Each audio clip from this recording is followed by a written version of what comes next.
Au quotidien, j'en vois qui vont choisir des biens qui ne passent pas avec leur profil, des biens pour lesquels ils sont dans l'incapacité de manager ou alors de gérer ce bien-là. Quand je parle de ça, je fais allusion à quoi? J'en vois par exemple qui vont aller acheter des biens dans lesquels il faut encore faire des travaux de rénovation. Mais ces personnes qui les achètent n'ont pas cette capacité à manager ces travaux, n'ont pas cette capacité à suivre ces travaux, à planifier ces travaux-là.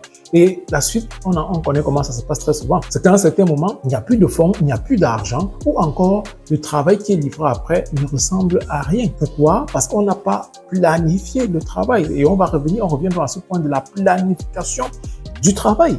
Donc, ça veut dire que de prime abord, tu dois savoir quel type de bien passe avec toi, avec ton profil. Est-ce que tu as ce know-how-là pour pouvoir manager, pour pouvoir rendre ce bien-là attractif et rentable? Au cas contraire, il faut donc choisir, acquérir le type de bien donc qui va vraiment avec ton profil. Quand tu vas prendre un bien dans lequel il faut faire des rénovations, et tu vas te dire, bon, voilà, je vais prendre tout simplement un artisan et je lui dis, voilà, tu te lances, tu vas rénover, tu vas faire ça, ça, ça, ça. Mais à la base, il n'y a pas eu une planification approfondie.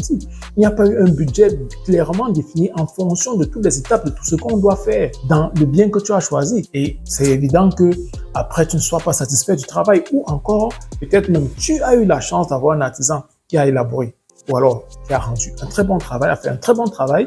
Mais au final, ça te coûte beaucoup plus cher que tu t'es imaginé. Hein? Tu as prévu un 5 000 € et tu te retrouves en train de dépenser 10 000 € pour ce travail-là. Donc, tout commence par la planification. C'est très important. Tu dois prendre ça en considération. Approche-toi de préférence des personnes qui s'y connaissent, qui ont l'expérience. Si tu n'en as pas, c'est déterminant et ça affecte ta rentabilité. Tu dois le savoir. Donc, c'est pour la planification. Il ne faut pas s'amuser avec cela. Il faut bien planifier, les amis.